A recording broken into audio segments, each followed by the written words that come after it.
reported Monday evening that investigators, quote, wiretapped former Trump campaign chairman Paul Manafort under secret orders before and after the election. Furthermore, according to CNN, Manafort was tapped when he was having conversations with Trump, or may have been, and Manafort had a residence at Trump Tower. So it's actually unclear if the FBI tapped him at that location. Now, you'll recall that back in January, President Trump tweeted about how the FBI under Obama had wiretapped him at Trump Tower, or they tapped his wires at Trump Tower. So there's a lot of talk about how that was a lie, it wasn't true, that he wasn't specifically tapped, that his phone wasn't tapped, for example. So there are three things that we're talking about here. One is Trump's wires. Were Trump's specific wires tapped? And the answer seems to be no.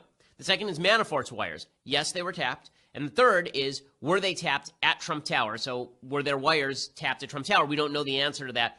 There's a fourth question, too, which is, was Trump on the other end of those calls?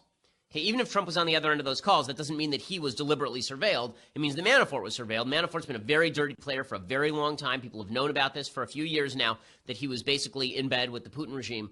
CNN reports the conversations between Manafort and Trump continued after the president took office, long after the FBI investigation into Manafort was publicly known, sources told CNN. They went on until lawyers for the president and Manafort insisted they stop, according to the sources. It's unclear whether Trump himself was picked up on the surveillance. So Manafort was campaign chair for Trump for about 5 months. He was not surveilled during that period. After he was ousted, from March to August, after he was ousted, the FBI surveillance began again. So it's very possible the FBI did not tap Trump's wires, but they may have picked Trump up while tapping Manafort's wires. So there are a couple of questions here, too. One is, was the FISA warrant justified? Was this attempt to get Trump and get his campaign? Now, the case against that is that Manafort was being tapped before he was on the Trump campaign, and that while he was on the Trump campaign, they ceased the tap, basically, and then they started it up once he was off the Trump campaign again. So that cuts against the idea that Obama was deliberately targeting Trump with these wiretaps. In favor of the idea is, again, Manafort was the campaign manager, and these taps continued for a long time, and we still don't know what exactly they were tapping or how they obtained the FISA warrant. In order to believe that this was wrong, you have to believe that the FISA court was basically corrupt, that they granted the warrant in order to go after Manafort, in order to get Trump. That these were a bunch of Obama appointees doing his bidding in order to sink Trump. If that were the case, then you would imagine that President Obama would have had a lot at stake in leaking out information about Manafort's wires being tapped during the election cycle, right? I mean, that would have been the time to do it. That's not exactly what happened. So I'm a little skeptical of the claims that this is, an Obama setup, that he was setting up Manafort in order to get Trump. I'm not skeptical at all of some of the unmasking accusations, the idea that Susan Rice was deliberately unmasking Trump with the hope that that would leak into the press. That, I think, is quite possible. But I do not buy entirely the argument that Trump was being wiretapped by evil Obama forces. Manafort, again, is a dirty player. It's very likely he's going to end up prosecuted. And that's the story from the New York Times today. The New York Times is reporting that Special Investigator Robert Mueller's team has told Manafort he will likely face charges. According to The Hill, quote, the warning, allegedly a shock and awe tactic, came as federal agents combed through his computer files, documents, and any other potential pieces of evidence that could help them in their federal investigation. The New York Times reported on Monday, citing 2 people close to the investigation. Now, one of the things that's interesting about this is that why would you tell Manafort you're going to indict him unless you're threatening him with indictment to get him to flip? This is the most dangerous path for Trump. The most dangerous path for Trump is not that he was tapped, not that he said anything egregious to Manafort, but that Manafort thinks he knows something and is going to bargain his way out of trouble by flipping on Trump. This is one of the reasons why there was a lot of suspicion when Mueller started getting involved with the New York Attorney General, State Attorney General Eric Schneiderman. Schneiderman considers himself part of the anti-Trump resistance. He is a far leftist. He has always been a far leftist. And Schneiderman, if he is used as a proxy for Mueller in order to bring state charges against Manafort, Trump does not have the power under the Constitution to pardon Manafort for a state crime. And that's a serious problem for Trump, because you could see Schneiderman bringing charges against Manafort, Manafort flipping against Trump, and all that information getting to Mueller, and then you actually have a real problem on your hands. So this looks like there could be, in order for Mueller to retain his patina of objectivity, he's going to need to ask Schneiderman to step aside. If he really believes state crimes have been committed here, Schneiderman cannot be the face of the people going after Manafort. It's too political. It's a disaster. If you think that Jeff Sessions was right to recuse himself, I think he probably was, then you also have to believe that Schneiderman should recuse himself in this investigation into Manafort, because he's just too politically driven. He's just too politically driven. Okay, all of the reason that I go into all of this is because it's so easy to look and see these bizarre sort of parallel universes that the right and the left live in. So the left is looking at this story, and they're saying, aha, Manafort was tapped because Manafort is guilty, and that means Trump is guilty. No evidence that Trump is guilty. No evidence that Trump was even caught on the tapes. No evidence of any of that. I've said for well over a year at this point that Manafort was a bad pick by Trump. I've said for months that if anyone was going to get indicted from the Trump campaign, it was going to be Manafort, not Trump. Again, Manafort could have been working with the Russians and not told Trump. That's quite plausible. Manafort's worked with the Russians for years. And why would he tell Trump? Trump's a big mouth. Trump would go blow that thing wide open. So it's quite possible that Manafort is guilty and Trump isn't. And for the people on the right who are saying this justifies Trump's tweets about wiretapping. Okay, first of all, I'm not sure that it does. I don't think that it does. But beyond that, I think it is important to recognize that that's not a good story for you. If you're a Trump supporter, if your defense is Trump was right about the tapping, he was so right that they were tapping his line because they suspected Manafort of a crime, and so Trump's probably involved in a crime, I'm not sure that's a good line of defense for you. I mean, you can celebrate him being right about the tweet and then get him more deeply involved in the Manafort investigation. That doesn't seem brilliant. That doesn't seem great. I just don't see the upside there for President Trump. So that's the story with all of this. Again, I think that while it's being blown up into a headline on CNN, I don't think this is actually huge news. And while it's being blown up by people on the right to say Trump was right all along, this whole shtick of Trump was right all along about a tweet that doesn't matter seems to me counterproductive, because the only thing that matters here is whether there's going to be any underlying crime that's found, not whether Trump was right about the tweet, unless, again, you believe that Obama was deliberately targeting members of the Trump team in order to bring him down. And I do have some questions about that. Believe me, I'm more than happy to talk about President Trump misusing the levers of government. I wrote an entire book about it. It's called The People versus Barack Obama, in which I suggested that the Obama administration engaged in criminal activity in things like the IRS scandal. But I want to see the evidence that President Obama did something wildly improper. President Trump has been proven right about wiretapping. And guess what? The all-knowing, holier-than-thou, Destroy Trump propaganda media has been caught in a massive lie and a major cover-up. Now, the mainstream media has been misleading all of you, the American people, for months and months about this story. So tonight, we will once again do their job and set the record straight so you have the facts. Now, according to a new report, former Trump campaign chairman Paul Manafort was in fact wiretapped by the FBI under FISA court warrants before and after the 2016 election. Now, according to reporting, the FBI was monitoring Manafort over concerns that he was communicating with, quote, Russian operatives. But what's even more disturbing is this. Manafort was under surveillance earlier this year when he was known to be communicating with President Trump. Manafort, earlier tonight, put out a statement and is demanding an investigation into how this information was leaked to the press, and he's also calling for the Obama administration's surveillance of a political opponent to be investigated also. And also tonight, the DOJ did say earlier this month there was no evidence that President Trump was directly targeted for surveillance, but they didn't specify if the president was incidentally caught up in this Manafort wiretap. So for all of you lazy, overpaid, ideological, liberal, mainstream media people out there, you have now been exposed for the frauds you are, yet again. And as we've been saying, the biased press, they're not interested in reporting the truth and fact. They only care about smearing and delegitimizing President Trump, and this is more evidence. And after President Trump tweeted back in March 4th, that he was wiretapped by President Obama or people in his administration, the Destroy Trump media lost it. They were viciously mocking and attacking him. Watch this. The bottom line is, and always has been, there is no evidence that Donald Trump was wiretapped by Barack Obama.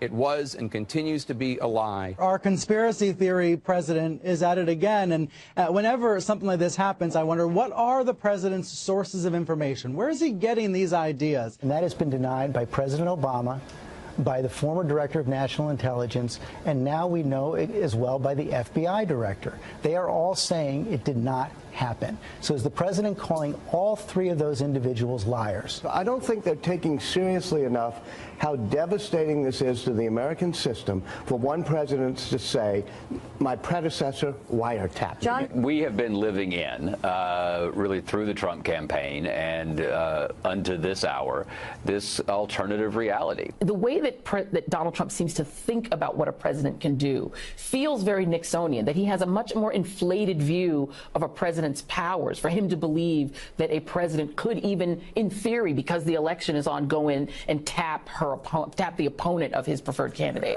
Trump's mind is a little bit of a mystery to me still. The conspiracy theory media lies to you again. Now, this is not surprising, considering the left-wing media, it's like an echo chamber. They all find one topic to attack the president on, and they repeat and repeat and repeat the same talking points. This is beyond pathetic, predictable, frankly dangerous in a lot of ways. Now, while the media was going after President Trump, on this program, well, we actually tried to find out the truth. Remember, this was March 4th when the president tweeted. On March 8th, on this program, Circa News' Sarah Carter, John Solomon, they were reporting that Trump's communications could have, in fact, been caught up in this FISA warrant that was in effect in October. We were way ahead of the curve. Here's what Sarah Carter told us back then. Now, there was also a separate FISA. It was an overall FISA. And I don't have as much information on that. That FISA, though, was a general FISA that covered the whole Russian hacking investigation. What we don't know is who was connected to that FISA. What was that FISA looking at? And that is very highly classified. Nobody wants to talk about that particular FISA right now. There is a distinction between a FISA and then a wiretapping, but they did tap. I mean, they were looking. So the truth was staring all these so-called journalists in the face the entire time. They never followed up on that story. Remember, Sarah Carter, John Solomon, they did all the legwork for them. Of course they didn't. It doesn't fit their narrative, their ideological agenda. They'd just rather repeat each other's lies and conspiracy theories than report the facts and explain what's really going on, something you deserve. And after breaking this story, well, some of the anchors over at the fake news network CNN, even now, they finally are having to start to admit that President Trump was right the entire time. After March 4th, this happened. Take a look. Hold on a second, Maggie, because I do think it sounds like the president was right. If Paul Manafort has a residence in Trump Tower and Paul Manafort was being surveilled and wiretapped, Trump Tower was wiretapped. No, it was not. I'm sorry. I mean, how do you know? Well, I don't know, but I know that what we know so far does not indicate that Trump Tower, my lines, as he put it, were, unless you were saying that he owns every single thing in Trump Tower. Yeah, that is what he's saying. The president came out about this, right? We all remember those tweets on March 4th. Let me just read them again for anyone who's forgotten. Terrible. Just found out that Obama had my, quote, wires tapped in Trump Tower just before the victory. Nothing found. This is McCarthyism. He continued, how low has President Obama gone to tap my phones during the very sacred election process? This is Nixon Watergate. Bad, open parentheses, or sick guy. He was derided for this. But, Mark, is he somehow vindicated tonight? So when will other members of the establishment destroy Trump media? When are they going to come forward and admit they had it wrong? Now, there's a very important fact in this story that cannot be ignored, and that is Obama's former director of national intelligence, James Clapper. He denied on Meet the Press back in March that there was ever any wiretappings of President Trump or his campaign. And he also said there was no evidence of a FISA court warrant. Listen to what he says. Watch this. For the part of the national security apparatus that I oversaw as DNI, there was no such wiretap activity mounted against the president-elect at the time, or as a candidate, or against his campaign. There is no FISA court order? Not to my knowledge. Of anything at Trump Tower? No. Wrong and shocking. Now, Clapper needs to be hauled in front of Congress, and he needs to be ordered to testify under oath about everything that he knows and how he went on television and said something that's not true. Because guess what? He doesn't appear to be telling the truth yet again in the clip we just showed you. It's inexcusable. I hope tonight the Attorney General of the United States, Jeff Sessions, is watching. The American people deserve to know the truth. The mainstream establishment media is no longer in the truth-telling business. All right, also tonight, President Trump, he stepped on the world stage earlier today at the UN and wasted very little time in confronting the many dangers America and the world is now facing, evil in our time. President Trump, he took direct aim at North Korea for its continued aggression, and he issued a direct warning to dictator Kim Jong-un and his rogue regime. Take a look at this.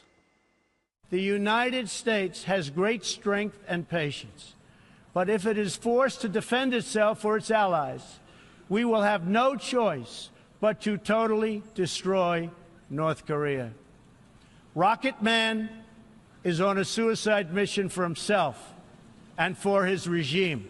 It is time for North Korea to realize that the denuclearization is its only acceptable future. And what a difference a president makes. Now, President Trump didn't stop with North Korea. He also focused on radical Islamic mullahs in Tehran and the disastrous Iranian nuclear deal. Look at this. We cannot abide by an agreement if it provides cover for the eventual construction of a nuclear program. The Iran deal was one of the worst and most one-sided transactions the United States has ever entered into. Frankly, that deal is an embarrassment to the United States, and I don't think you've heard the last of it, believe me. Now, that deal is an embarrassment to the United States, and we've not heard the last of it. Now, this is what leading on the world stage actually looks like. President Trump refused to appease and capitulate to countries like Iran and the hate America crowd in North Korea, countries that want to see Israel wiped off the map. In fact, President Trump is receiving very high praise for his very bold and direct address. The Israeli Prime Minister, Benjamin Netanyahu, said it was the most bold, courageous speech he's ever heard at the United Nations. Now, President Trump also outlined his plan to defeat radical Islamic terrorism and called on other countries to ramp up their efforts in that fight, modern-day evil. And I've got to say, it's beyond refreshing and encouraging to have a president who is not afraid to call out radical Islamic terrorism by name. Remember, only a couple of years ago, President Obama did the exact opposite at the UN and actually said that Islam is the religion of peace. Well, for some, yes, but for many, no. And finally, during the major speech, President Trump defended American sovereignty by declaring he, as president, will always put America first. Now, later in the program, we will have Ambassador John Bolton